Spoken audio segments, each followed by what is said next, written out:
Okay, the question number 12 is, find the maximum and minimum values of x plus sine 2x on closed interval 0 to pi.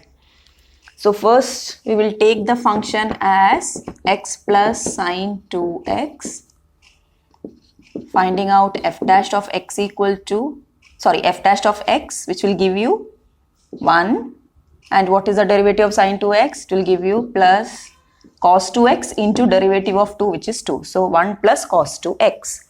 Now for maxima or minima, you have to equate the derivative to 0, which will give you 1 plus 2 cos 2x equal to 0. That is 2 cos 2x equal to minus 1, or cos 2x is equal to minus 1 by 2.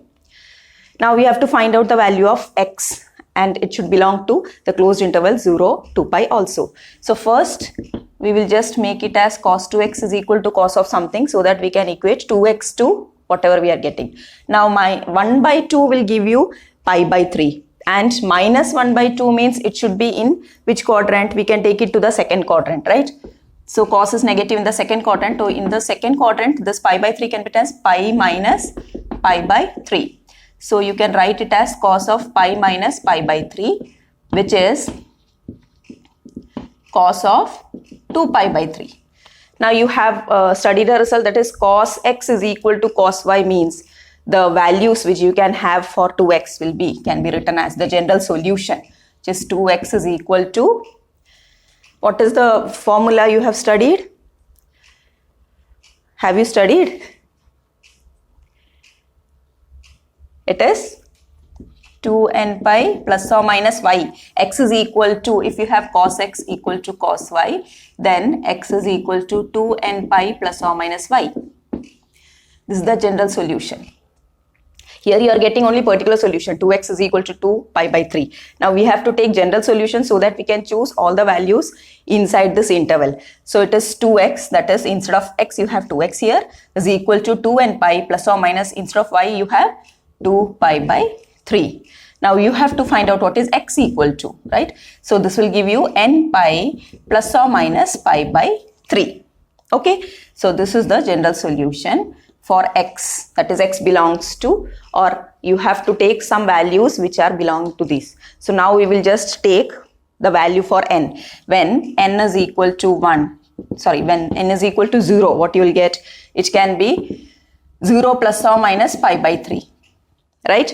Now we know that 0 plus or minus pi by 3 will give you what? Either it can be plus pi by 3 or minus pi by 3. And negative pi by 3 does not belongs to this. So we will implies x is equal to pi by 3, because minus pi by 3 does not belongs to the closed interval 0 to pi. So one value you got for x. Okay. Now when n is equal to 1, what will happen? This will become x equal to pi plus or minus pi by 3. That is, you will get either x is equal to pi plus pi by 3 or x is equal to pi minus pi by 3. That means you are getting x as either 4 pi by 3 or x as, this will give you 2 pi by 3, right? 3 pi minus pi, 2 pi by 3. So 1, this also belongs to 0 to pi, this also belongs to 0 interval, closed interval 0 to pi. So these are values. Again we will check for n equal to 2. Now when n is equal to 2, you will have x is equal to 2 pi plus or minus pi by 3. That means you will get either x is equal to 2 pi plus pi by 3 or x is equal to 2 pi minus pi by 3. 2 pi plus pi by 3 will give you how much? 7 pi by 3. And this will give you x is equal to 6 minus 1, which is 5 pi by 3. Again 7 pi by 3 does not belongs to this, only 5 pi by 3 belongs to. So till this we will take. Now the other values will be outside, that is greater than 2 pi. So we are just choosing these values, that is x can be pi by 3, 2 pi by 3, 4 pi by 3, 5 pi by 3. Understood? Since the closed interval is given, you have to check for all the values of x, which will give you the maximum and minimum, including 0 and 2 pi also. So when x is equal to 0, what will be the function f of 0? Will be 0 plus sine 2 0, which is again 0. Now when x is equal to, next value you will choose as pi by 3. F of pi by 3 will be pi by 3 plus sine 2 into pi by 3. Instead of x, we have to replace it with 2 pi by 3. 2 pi by 3 plus sine of, you are getting pi plus pi by 3, which is 2 pi by 3 plus sine. This will give you again negative sign because it is in the third quadrant, minus sine pi by 3, which is equal to 2 pi by 3 minus root 3 by 2. Okay. Next, when x is equal to 4 pi by 3, you will get f of 4 pi by 3, which will give you 4 pi by 3 plus sine of 2 into 4 pi by 3, which is equal to, again, here it is 4 pi by 3 plus sine. This is giving you 8 pi by 3, right? And 8 pi by 3 can be written as, how you will represent it? Sine of 3 pi. When it is 3 pi, what will give you? That is 3 pi plus or minus. When you substitute, you will get this as 8 when taking, 9 as when you take the LCM, and you have to get 8, means it will be 3 pi minus pi by 3. Is it correct? Just see, this is 8 pi by 3. Here you will get 9 pi minus pi, which is 8 pi by 3. Now again 4 pi by 3. Now where this will be? Okay, till this it is pi. Again 1 pi is covered so that it reaches 2 pi. So from here to here it will give you again a pi. So it reaches now in the second quadrant, and 3 pi minus will give you it in the, in which quadrant it will be? In the second quadrant. And in the second quadrant, sign will be positive. So this term will give you plus sine pi by 3. So it is 4 pi by 3 plus root 3 by 2. You can just see that alternate plus and minus are coming. Here plus, minus, plus. So the next will be automatically minus only, because it will jump to the third quadrant. Okay. When x is equal to 5 pi by 3. F of 5 pi by 3 is equal to 5 pi by 3 plus sine of 2 into 5 pi by 3, which is sine of 10 pi by 3. Now how will you represent 10 pi by 3? 10 pi by 3 can be represented as 3 pi plus. Here it was 3 pi minus. 3 pi minus was giving you 8 pi by 3. 3 pi plus pi by 3 will give you 10 pi by 3. So you can write it as 5 pi by 3 plus sine of 3 pi plus pi by 3. So it will become 9 plus 1, 10. Okay. And again 3 pi plus will give you this term in the third quadrant. Third quadrant, again sign is negative. So you will get 5 pi by 3 minus sine pi by 3, which is 5 pi by 3 minus root 3 by 2. So these are the values. One more thing is left, which is f of 2 pi when x is equal to 2 pi. So you'll get f of 2 pi, which is equal to, again replace x with 2 pi plus sine 2 of 2 pi. Again this is multiple of pi, you will get it to be sine 4 pi as 0. So the answer is 2 pi plus 0, right? So you'll get only 2 pi. Correct? Now you have to say which one is the maximum and which one is the negative.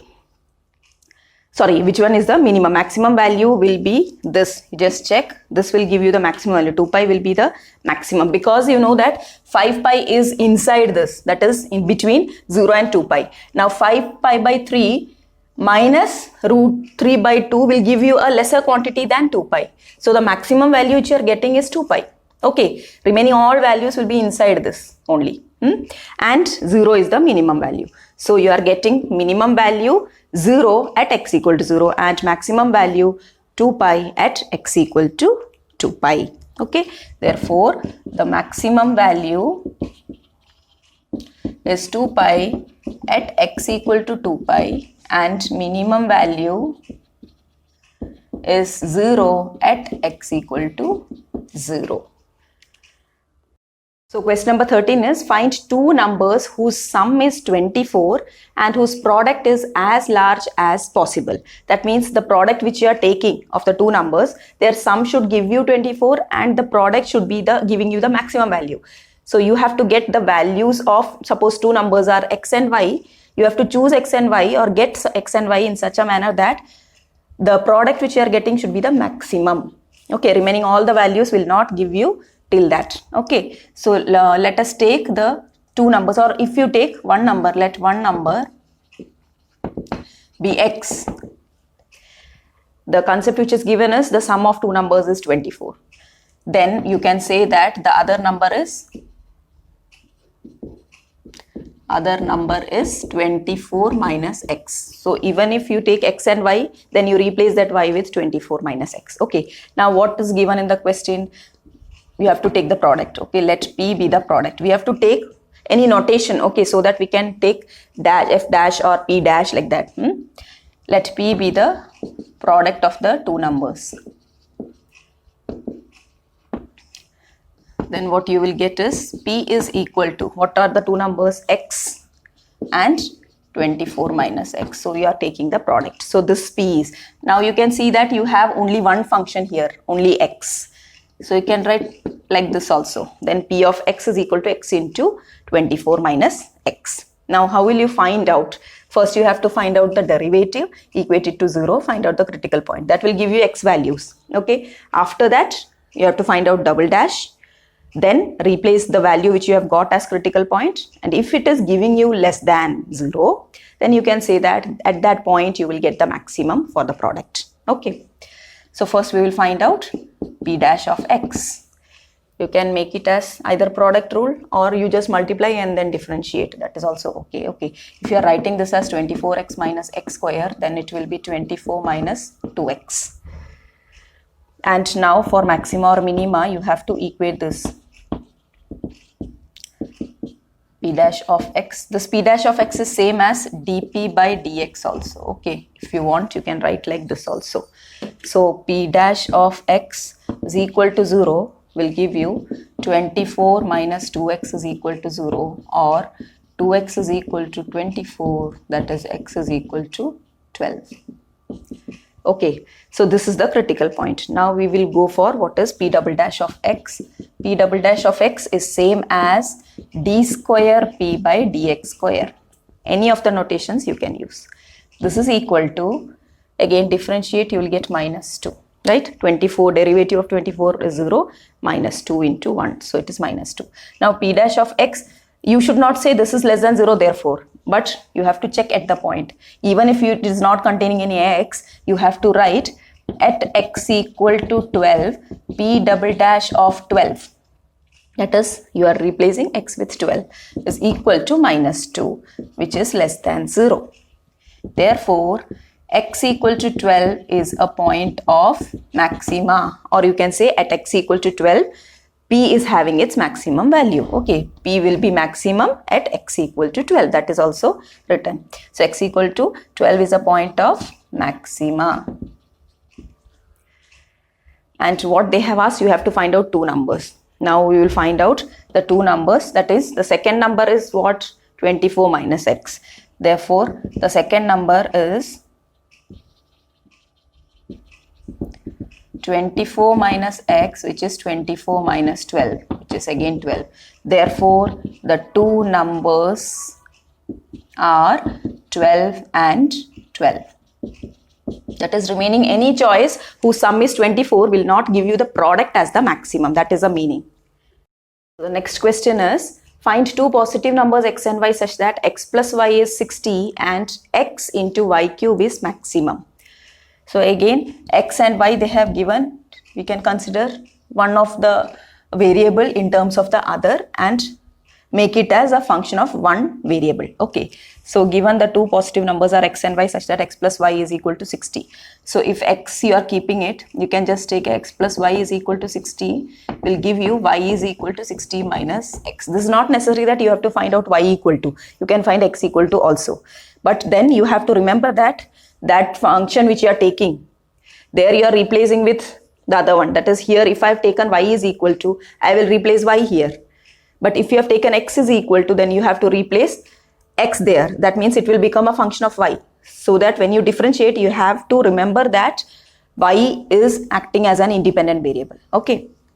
That's why we are taking like this, which will be easy to remember. Because normally we used to do dy by dx, no? That's why. Okay. Now what is the, let P be the product xy cube. Okay. So you'll get P is equal to xy cube. Now we are just replacing y with 60 minus x. Okay. So it will become x into 60 minus x the whole cube. Now it is actually not P but P of x. Now you can just differentiate this with respect to x in order to find out the critical point. First we will differentiate and then equate it to 0. So P dash of x will give you can use the product rule. X into derivative of this will give you 3 into 60 minus x the whole square into derivative of 60 minus x, which is 60 is derivative is 0 minus x derivative will give you minus 1. So don't forget to write that. Plus again you have 60 minus x the whole cube as the kept constant and derivative of x will give you 1. Now you can take out 60 minus x the whole square in common from both the things, so that the remaining part is here are negative, here are 3 and x, so it is minus 3x. Here you have a 60 minus x, right?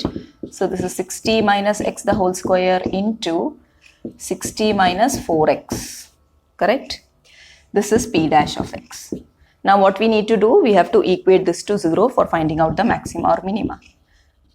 For maxima or minima, you will get P dash of x is equal to 0, that is 60 minus x the whole square into 60 minus 4x is equal to 0. That will give you either this is 0, so that will give you either x is equal to 60, or you will get 60 minus 4x equal to 60 or 4x equal to 60. That is x is equal to 60 by 4. 60 by 4 will give you 15. So you are getting two values of x, either 60 or 15. Now we have to choose which one is correct or which will we do. You just see, if x is 60, what will happen to y? It will become 60 minus 60, that is 0. And then what will happen to the product? It will become 0. And you have to find out those two positive numbers which will give you the maximum value for this product.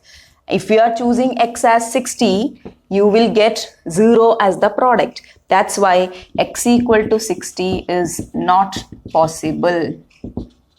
Understood? So we will choose x as, so this is neglected value, and we will choose x as 15. Okay, therefore x equal to 15 is the critical point.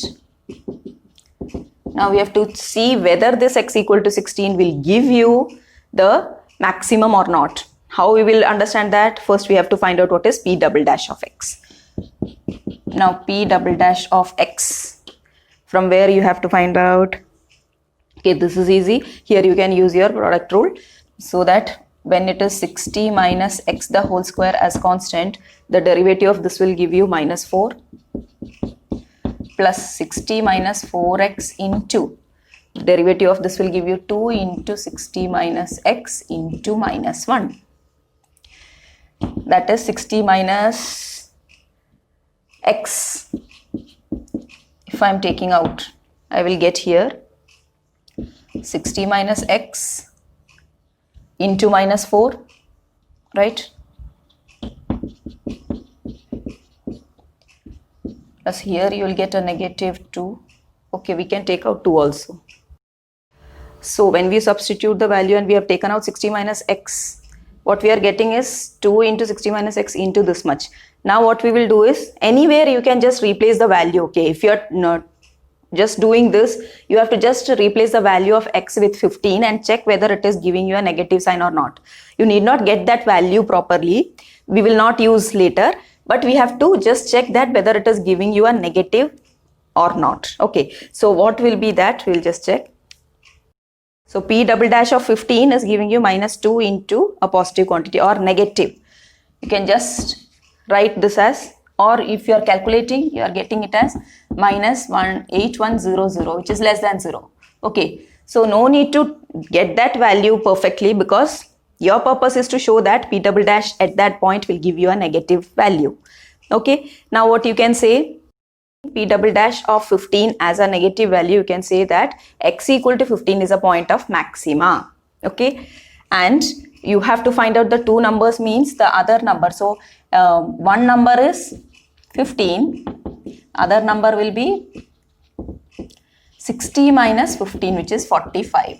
So the two numbers are 15 and 45, which will give you the maximum of this product. Okay, and the sum is 60.